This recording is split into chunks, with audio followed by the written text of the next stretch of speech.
오늘 본문 빌립보서 1장 12절에서 18절 상반부까지 읽도록 하겠습니다.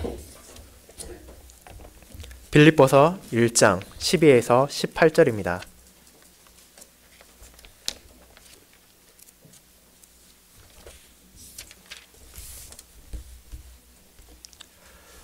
하나님 말씀 읽겠습니다. 형제들아, 내가 당한 일이 도리어 복음 전파의 진전이 된 줄을 너희가 알기를 원하노라. 이러므로 나의 매임이 그리스도 안에서 모든 시위대 앙과 그 밖에 모든 사람에게 나타났으니 형제 중 다수가 나의 매임으로 말미암아 주 안에서 신뢰함으로 겁없이 하나님의 말씀을 더욱 담대히 전하게 되었느니라. 어떤 이들은 투기와 분쟁으로, 어떤 이들은 착한 뜻으로 그리스도를 전파하나니 이들은 내가 복음을 변증하기 위하여 세우심을 받은 줄 알고 사랑으로 하나 그들은 나의 매임에 괴로움을 더하게 할 줄로 생각하여 순수하지 못하게 다툼으로 그리스도를 전파하느니라. 그러면 무엇이냐? 거칠애로 하나 참으로 하나 무슨 방도로 하든지 전파되는 것은 그리스도니 이로써 나는 기뻐하고 또한 기뻐하리라. 아멘. 오늘 본문은 18절에 있는 이로써 나는 기뻐하고 까지가 되겠습니다.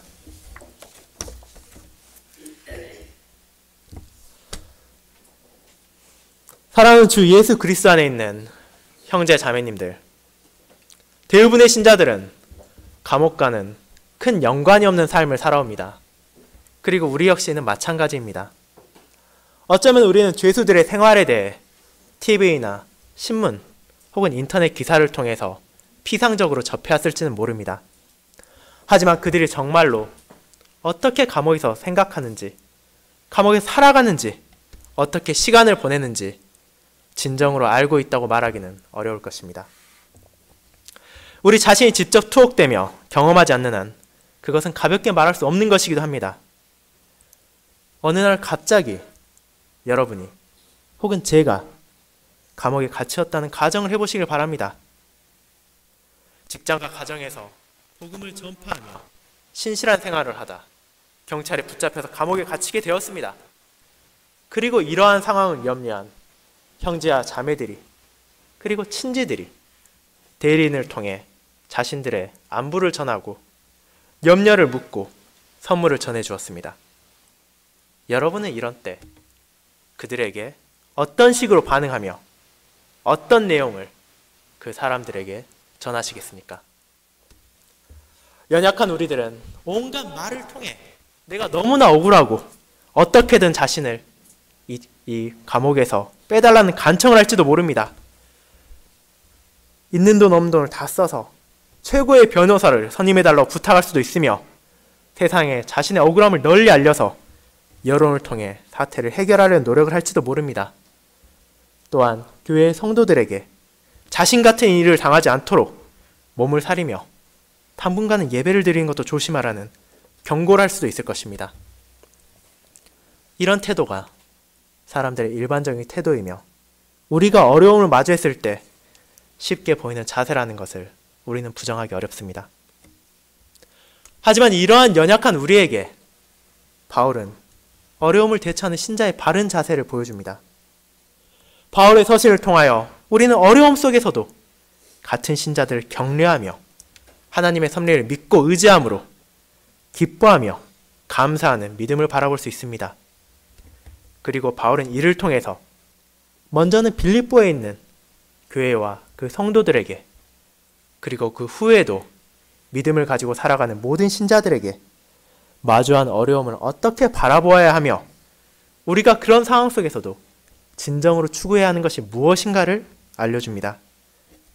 그것은 바로 우리 육신의 자유와 몸의 평안이 아니라 하나님의 복음이 그 상황 속에서 어떻게 진전되는가입니다. 우리가 아무리 어렵고 고단한 삶을 산다고 하더라도 그 상황을 통해 하나님께서 복음을 전파하신다면 우리는 기뻐할 수 있음을 배우게 될 것입니다. 그렇기에 오늘 오전 저는 빌립보서 1장 12절부터 18절 전반부에 기록된 하나님의 말씀을 고난 속에서도 멈추지 않는 복음의 진전이라는 제목으로 설명드리고자 합니다. 그리고 사도 바울이 기록한 본문 속에서 가르치는 다음 두 가지 점을 주목할 것입니다. 고난 속에서도 멈추지 않는 복음의 진전. 첫째, 바울의 투옥과 복음의 진전. 둘째, 담대함으로 전파되는 복음이 바로 그것입니다. 먼저 바울의 투옥과 복음의 진전에 대해 알아보겠습니다. 형제자매 여러분, 지난 설교를 통해 우리는 사도 바울과 빌립보 교회의 관계에 대해서 알게 되었습니다. 사도 바울은 디모데와 함께 빌립보에 있는 모든 성도들에게 은혜와 평강의 안부를 전하고 자신들의 감사와 간구의 기도에 대해서도 알렸습니다. 이를 통해 육체적으로는 멀리 떨어져 있는 상황에도 불구하고 복음을 위한 일에 참여한 동역자로서 하나님께 감사드리고 그들을 항상 잊지 않으며 그들을 위해 필요한 지식과 총명을 간구했습니다. 그렇게 함으로써 빌립보 교회에 있는 성도들의 사랑이 풍성함으로 그리스도의 날까지 진실하게 살아갈 수 있음을 구한 것입니다.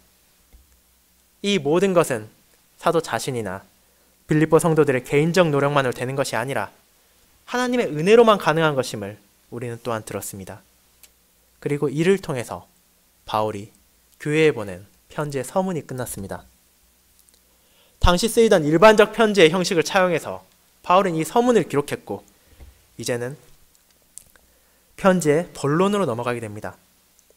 편지를 보내는 사람, 받는 사람, 그리고 안부의 말이 끝났기 때문에 오늘부터 시작되는 부분이 편지의 본문 내용입니다. 그리고 서문에서 그러했듯이 바울은 이 본론을 통해서도 단순한 세상적인 편지가 아니라 복음에 대하여 기록했다는 것을 우리는 보게 될 것입니다.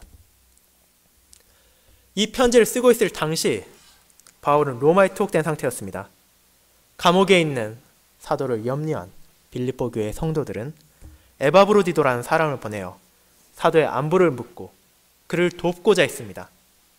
그러한 그들에게 감사 안부를 전한 후 사도는 이제 자신의 상태에 대해서 알립니다. 그것이 바로 12절부터 시작되는 오늘의 본문입니다. 이는 다음과 같이 시작됩니다. 형제들아, 내가 당한 일이 도리어 복음 전파의 진전이 된 줄을 너희가 알기를 원하노라. 12절 말씀입니다.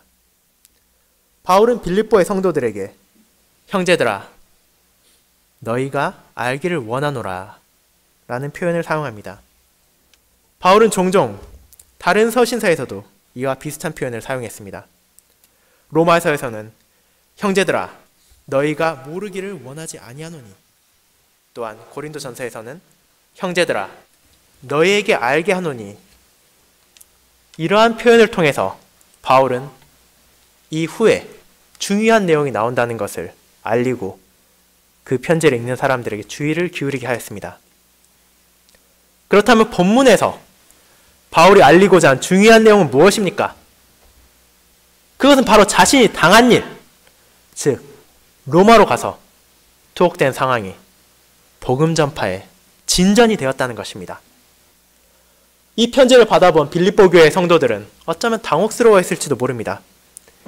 그들이 기대했던 것은 감옥에서의 생활이나 바울의 건강 혹은 재판에 대한 예상이었을 것이기 때문입니다.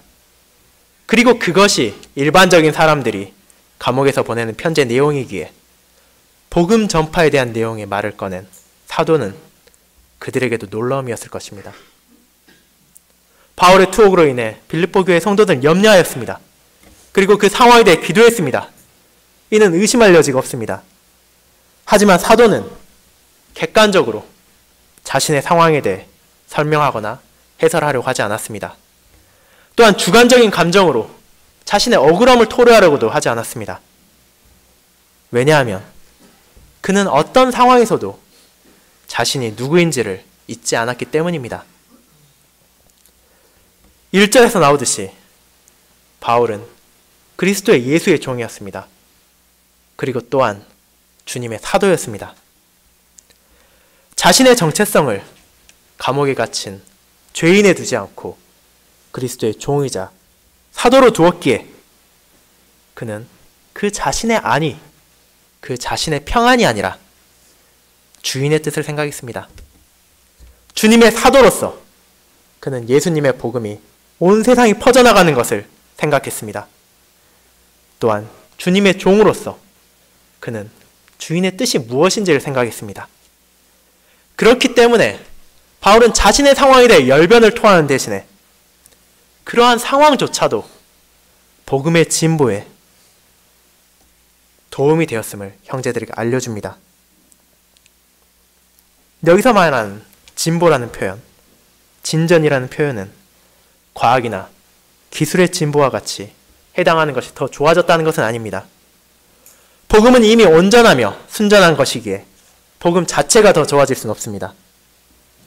그렇게 이는 복음이 더 전진되며 더 전파되었다는 것으로 보아야 합니다. 그리고 이 복음이 전파되고 전진되었기에 바울은 무엇보다도 이 사실을 먼저 형제들에게 알렸습니다.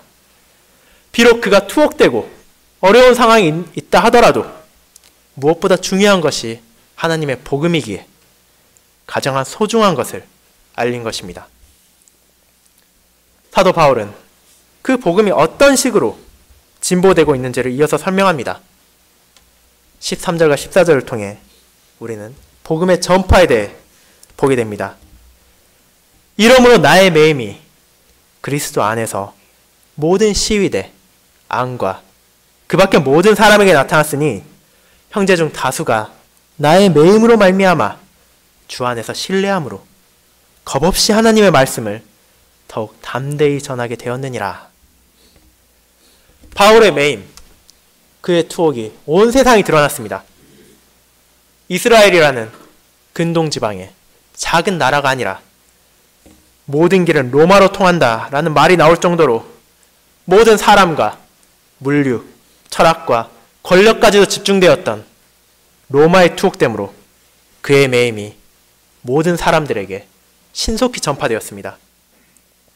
바울의 투옥은 먼저 시위대에게 알려졌습니다.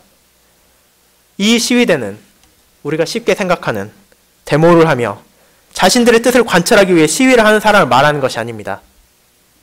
이들은 왕궁을 지키는 병사들입니다. 어쩌면 근위대라는 표현이 우리에겐 더 친숙할지도 모릅니다. 황제를 지키며 궁정을 지키는 병사들이었습니다. 그렇기 때문에 그들은 자연스럽게 이 특이한 죄수에 대해서 알게 되었습니다. 오늘 읽은 사도행전 28장에서 나오듯이 병사들은 바울을 감시하며 그가 어떻게 유대인들에게 자신에게 오는 모든 사람들에게 하나님의 복음을 전하며 예수님의 사역을 알리는지를 듣게 되었을 것입니다. 그렇기 때문에 바울의 매임은 결코 헛된 것이 아니었습니다. 육체는 부자유가 있을지언정 그의 투옥을 통해서 이제는 복음이 그것을 들을 리가 없던 사람들에게까지 전해졌습니다. 세상에서 가장 강대했던 그 나라의 수도에서 하나님의 아들의 복음이 전해졌습니다. 그리고 그 복음은 시위대로부터 시작하여서 그 밖에 모든 사람들에게도 드러났습니다. 바울이 고난과 핍박을 감수하면서까지도 굳게 불들고 있던 믿음의 내용을 그 사람들은 듣게 되었고 이들 중 일부는 그를 받아들이고 회심하여 하나님께로 나아가게 되었습니다. 하지만 바울의 매임으로 인한 복음의 진보는 사도 개인의 증거와 삶에서 멈추지 않았습니다. 14절에서 보듯이 이제 형제들의 복음 전파 역시도 더욱더 활발해졌습니다. 사도가 투옥되었을 때 신자들은 당황했을지 모릅니다. 하나님께서 어째서 신실히 말씀을 전파하던 이를 감옥에 보낼 수 있는지 슬퍼하며 무력감을 느꼈을지도 모릅니다. 자신들의 행동을 조심하며 하나님에 대한 신뢰가 흔들렸을지도 모릅니다. 하지만 이들에게 이러한 생각은 결코 오래가지 않았습니다. 그들은 바울의 투옥이 결코 하나님의 복음의 정체가 아니었다는 것을 깨닫게 되었습니다. 이는 로마에서의 바울의 투옥이 결코 무익하지 않았음을 보았기 때문입니다. 바울은 시위대와 로마의 사람들에게 복음을 전했습니다. 그리스도 안에서 전한 이 복음으로 말미암아 형제와 자매들은 바울의 투옥을 통해서도 우리에게 가장 중요한 것이 무엇인지를 보고 깨닫게 되었습니다. 그렇기 때문에 그리스도의 복음이 무엇보다도 우선시 되어야 되고 이를 증거하는 사도를 봄으로써 그들은 다시 용기를 얻고 주님을 신뢰하게 되었습니다. 그들 역시 바울처럼 감옥에 들어가야 할 수도 있고 박해를 받을 수 있다는 사실을 몰랐던 것이 아닙니다. 그 모든 것을 알았음에도 불구하고 그러한 상황 역시 복음 전파를 위해 사용돼야 한다는 것을 깨달은 사람들은 주님을 더욱더 신뢰하며 담대하게 하나님의 말씀을 전할 수 있게 되었습니다. 그리고 이러한 복음의 전파가 빌립보 교회의 성도들에게 사도가 알리고자 하였던 것입니다. 자신을 걱정하는 빌립보의 성도들에게 이 투옥이 결코 하나님의 복음을 전파하는 데 있어 장애가 되지 않았음을 알리며 자신만이 아니라 로마의 많은 형제들까지도 이 말씀을 담대히 전하고 있음을 알림으로 그들에게 위로를 주고 격려를 하였습니다. 복음을 위한 일에 참여하고 있는 그들에게 그 일에 참여하는 것이 자신과 빌립보에 있는 성도들만이 아니라 주님의 교회에 속한 다른 형제들 역시 이에 함께하고 있음을 깨닫게 하여 어려움을 통해서도 선한 일을 이루시는 하나님의 놀라운 섭리에 감사하도록 하였습니다. 이처럼 하나님께서는 신자의 어려움을 통해 자신의 선한 뜻을 널리 알리기도 하십니다. 그리고 이는 바울의 투옥이, 바울의 고난이 결코 최초인 것도 아니며 최후인 것도 아닙니다. 우리는 구약 성경을 통해 이와 같은 많은 이들을 보게 됩니다. 요셉은 자신을 질투한 형제들에 의해서 구덩이에 내던져지고 노예로 팔리게 되었습니다. 하지만 그를 통해서도 그 백성을 기근에서 구원하시는 하나님의 놀라운 섭리를 그는 깨달았습니다. 모세는 왕자로서의 호화로운 생활 대신 애굽에서 도망쳐 나와야만 했지만 그를 통해 하나님은 모세를 성장시키시고 이스라엘 백성을 인도하는 지도자로 세우셨습니다. 욥은 자신의 모든 소유와 가족, 건강까지 잃음으로써 비통한 나날을 보내야 했지만 그의 고난을 통해서 우리는 하나님의 지혜와 섭리를 더욱 깨닫게 됩니다. 그리고 바울 이후에도 교회사를 통해 우리는 무수히 많은 신앙의 선조들이 하나님의 복음을 지키기 위하여 박해를 당하고 목숨까지 내어놓았음을 알게 됩니다. 그리고 이런 사람들의 피 흘림은 결코 헛된 것이 아님을 기억하고 있습니다. 이러한 고난을 통해서도 하나님께서는 선을 이루시고 복음을 전파하심으로 우리를 인도하신다는 사실은 그리스도의 십자가 위에서도 분명하게 드러났습니다. 하나님의 아들께서 십자가에 돌아가신다는 것은 우리에게 상상하기 어려운 일입니다. 어째서 하나님께서 그 아들을 십자가 위에서 그토록 비참하게, 그토록 고통스럽게 죽게 내버려 두신 것입니까? 왜 능력이 있으시고 권위가 있으신 주님께서는 그런 십자가형을 거부하지 않으신 것입니까? 이것이 소설이나 동화에 나오는 영웅이나 위인이라면 죽음 직전에 극적으로 이를 피하고 행복한 결말을 맞아야 하는 것이 아닙니까? 하지만 주님께서는 이 고난과 이 수치를 감당하심으로써 자신을 보내신 하나님의 선하신 뜻을 드러내셨습니다. 공의로운 하나님께서 자신의 백성들의 죄에 대한 진노를 독생자를 보내심으로 감당하게 하셨습니다. 그렇게 우리가 하나님의 진노를 더 이상 두려워하지 않을 수 있게 되었으며 주님의 완벽한 의를 입음으로써 하나님 앞에 나아갈 수 있게 되었습니다. 이는 주님께서 그 비참과 죽으심을 거부하셨더라면 결코 있을 수 없는 일이었습니다. 형제자매 여러분, 우리가 이 땅에서 살아가며 어려운 일을 만나는 것은 결코 특별한 것이 아닙니다. 죄와 비참으로 인해 타락하고 부서진 세상 속에서 우리는 수없이 많은 고난을 만나게 될 것입니다. 어떤 때는 육체적으로 힘들지도 모릅니다. 바울과 같이 구속을 당할 수도 있으며 물리적인 핍박을 받을지도 모릅니다. 현재도 이러한 핍박은 중국, 북한, 중동, 또한 수많은 나라들을 통해 일어나고 있습니다. 이것이 결코 존재하지 않는 것이라고 생각해서는 안 됩니다. 또한 정신적, 영적으로 고난을 받고 있습니다. 세상은 하나님의 진리를 받아들이지 않으며 이를 무시하며 경멸하고 하나님의 복음 안에서 살아가고자 하는 일을 반기지 않습니다. 이들은 다양한 방식으로 신자를 공격합니다.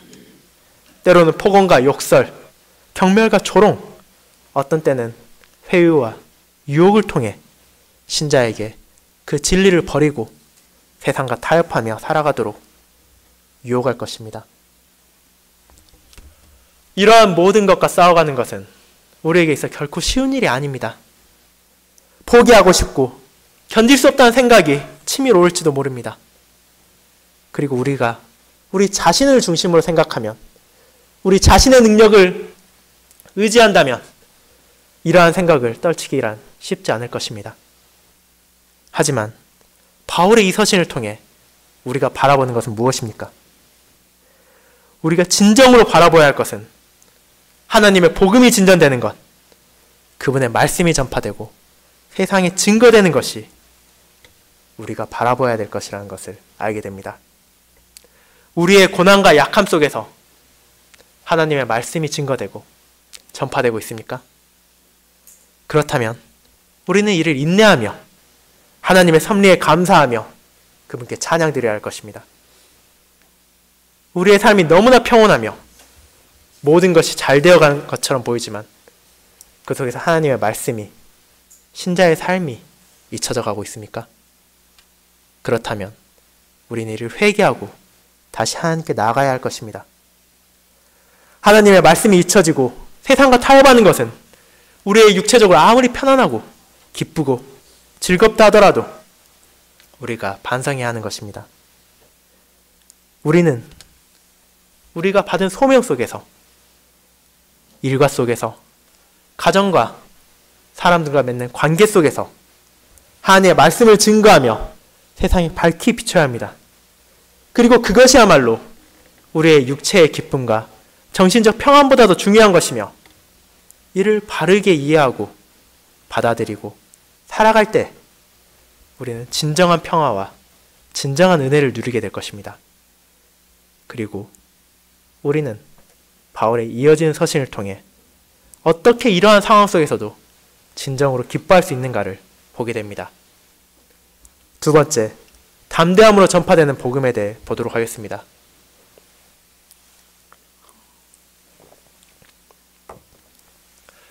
성도 여러분, 바울은 빌립보 교회 성도들에게 가장 먼저 무엇이 중요한지를 알렸습니다. 자신의 투옥 생활이나 건강, 재판에 관한 모든 개인적인 것보다는 복음의 전파됨이야말로 중요하다는 것을 알려주고, 이제 그 복음을 어떻게 자신만이 아니라 형제들이 전파하고 있는지를 알려줍니다. 투옥 중에 있던 바울의 증거를 통하여 신자들은 주님을 더욱더 신뢰하고 겁없이 복음을 전파했음을 우리는 바울을 통해 보게 됩니다. 하지만 동시에 그러한 모든 이들의 동기가 선하고 바른 것만은 아니었다는 것도 우리는 볼 수 있습니다. 15절에서 18절을 통해 우리는 두 부류의 형제를 봅니다. 이들은 모두 하나님의 말씀을 담대히 선포하는 자였습니다. 그럼에도 불구하고 그들의 동기와 목적이 같았던 것은 아닙니다. 먼저 순수하지 못한 동기로 복음을 전파한 이들이 있었습니다. 이들은 다음과 같이 묘사됩니다. 투기와 분쟁으로 바울의 매임에 괴로움을 더하게 할 줄로 생각하여 순수하지 못하게 다툴 뿐 아니라 거칠애로 그리스도를 전파했다고 바울은 말합니다. 우리는 이들이 누구인지를 정확히는 알 수 없습니다. 지금도 신학자와 교수들은 이들의 정체에 대해 완벽한 결론을 내리진 못하고 있습니다.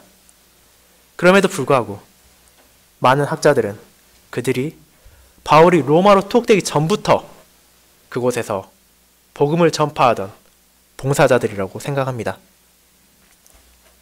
왜 그와 같이 말씀을 전파하고 주님을 섬기던 자들이 바울을 질투하며 괴로움을 더하게 하려 했던 것입니까? 이는 그들의 상황에서 비롯됩니다. 그들 역시 주님의 복음을 전파하며 로마에서 나름대로의 고난을 겪었을 것입니다.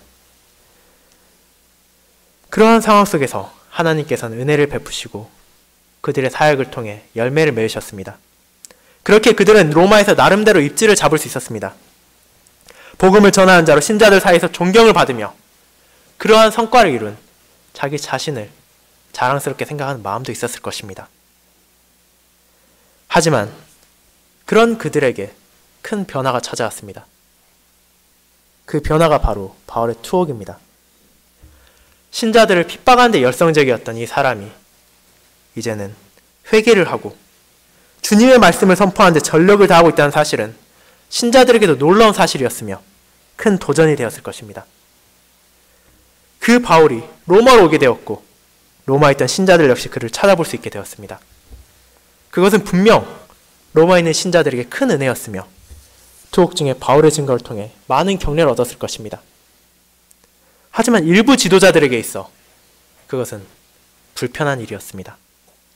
자신들을 따르며 추앙하던 신자들이 이제는 바울을 더욱더 따르는 것처럼 보였기 때문입니다. 더 이상 이전에 받던 존경을 받지 못하고 교회의 지도자라는 자리를 빼앗긴 것처럼 느꼈던 이들은 자신의 자리를, 자신의 입지를 되찾고자 노력하였습니다. 그렇기에 그들은 바울을 투기했습니다. 바울의 자리를 질투하며 그의 사역을 순수하게 기뻐하지 못했습니다.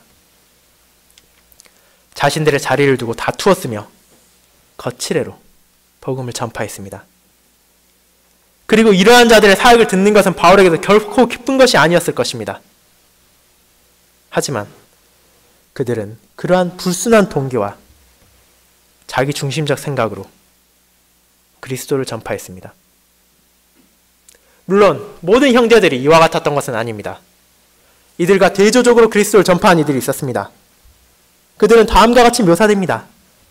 착한 뜻으로 바울의 세우심을 알고 사랑으로 참으로 그리스도를 전파하느니라. 이 사람들은 어떻게 이와 같이 복음을 전파할 수 있었습니까? 이는 먼저 그들의 동기가 분명하게 달랐음을 알 수 있습니다.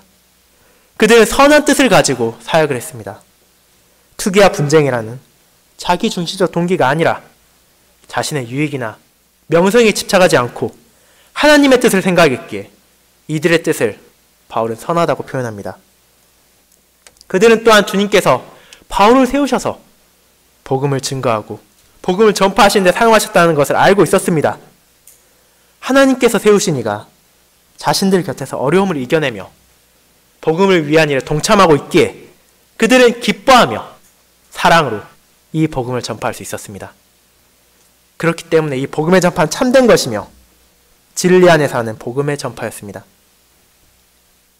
이 두 그룹의 사람들, 두 그룹의 말씀 봉사자들은 모두 담대하게 하나님의 말씀을 전했습니다. 한쪽은 불신신하며 자기 중심적인 동기로 일을 해냈고 다른 형제들은 순수한 사랑으로 복음을 전했습니다. 하지만 분명한 것은 그들 모두 그리스도를 전파했다는 것입니다. 잘못된 동기로 하나님을 전파하는 것은 결코 옳은 일이 아닙니다.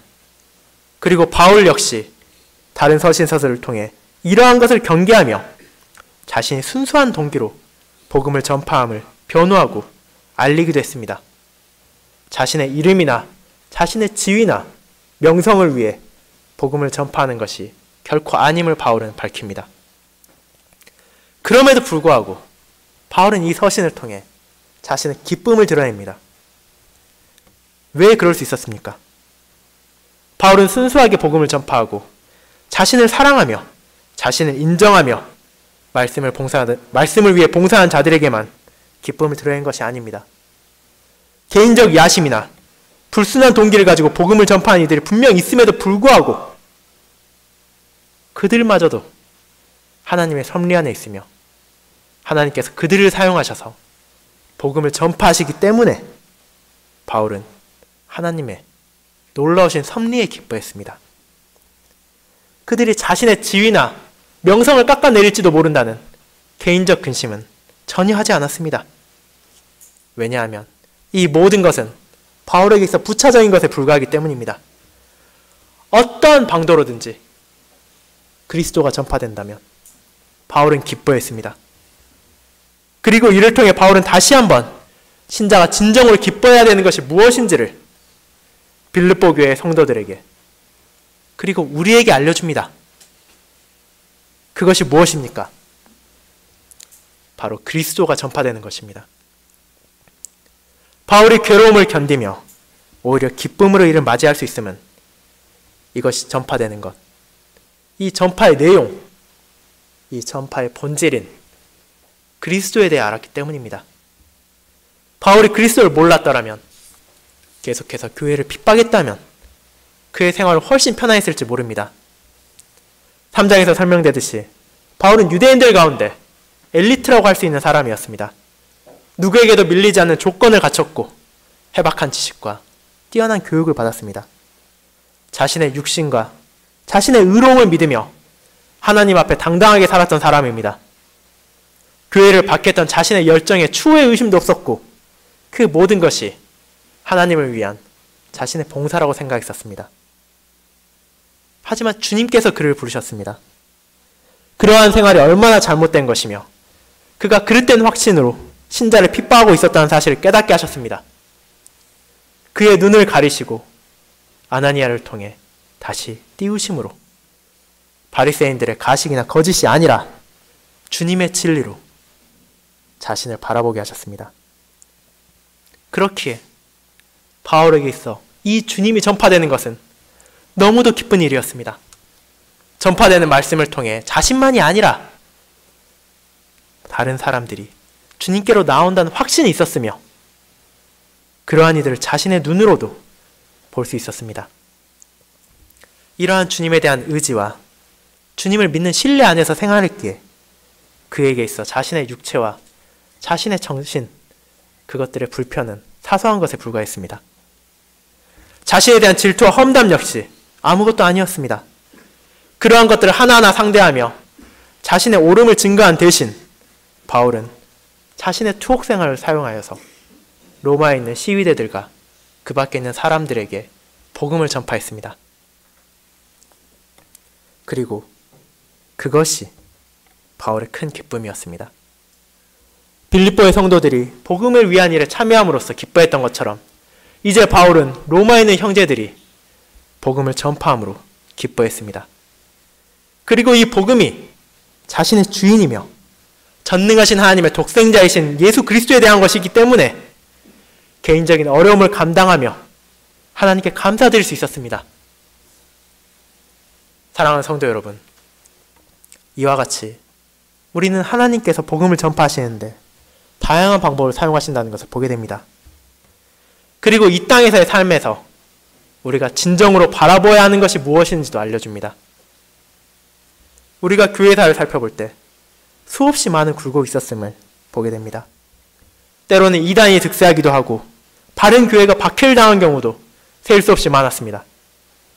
선한 뜻으로 복음을 선포하며 참교회의 표지를 지켜나간 이들도 존재했지만 그런 이들을 박해하며 개인적 욕망을 추구하며 그리스도를 이용한 이들도 있었습니다. 하지만 그 모든 것이 결국 어떻게 이루어집니까? 이 모든 것은 하나님의 선하신 뜻 안에서 이루어집니다. 하나님께서 중세교회의 잘못된 오류 속에서도 종교개혁자들을 일으키심으로 바른 교회를 세우시고 말씀을 순수하게 선포하셨습니다. 인본주의적 문화와 세상의 파도 속에서도 교회를 지키심으로 그리스도가 계속해서 전파되게 하셨습니다. 그것은 오늘날에도 마찬가지입니다. 우리가 한국을 바라볼 때, 또한 우리를 둘러싼 세상을 바라볼 때 우리는 너무나 많은 교회가 존재하며 의아함을 느낄 수 있습니다. 그 교회들 중에는 바른 말씀을 선포하는 일도 분명히 있지만 잘못된 교회를 통해 왜곡한 교리, 하나님의 말씀을 오용함으로써 자신들의 욕망을 채우는 일도 있음을 우리는 알고 있습니다. 그리고 우리는 하나님께서 왜 그들을 그대로 두시는지, 왜 교회를 박해하고 핍박하는 세력을 용납하시는지 의문을 가질 수 있습니다. 하지만 우리는 하나님의 지혜를, 그분의 뜻을 인간의 기준으로 재단해서는 안 됩니다. 우리가 깨닫지 못하는 순간 그 모든 것조차도 하나님께서는 선하신 뜻대로 사용하셔서 자신의 섭리대로 인도하시기 때문입니다. 자신들의 욕망에 따라 전파하는 말씀을 통해 하나님의 말씀을 깨닫고 참 교회로 인도되는 이들이 여전히 존재하고 있으며, 이단들이나 타락한 교회의 지도자들이 하더라도 이 같은 방식으로 하나님께서는 사용하셔서 바른 복음을 듣고 바른 복음으로 나온 이들이 존재하게 합니다. 그리고 이와 같이 잘못된 동기를 가지고 자신의 욕망을 추구하는 자들은 우리의 손이 아닌 그리스도의 날에 본인께서 심판하실 것입니다.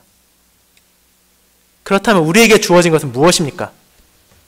우리가 이 땅에서 진심으로 소망하며 바라야 하는 것은 무엇입니까?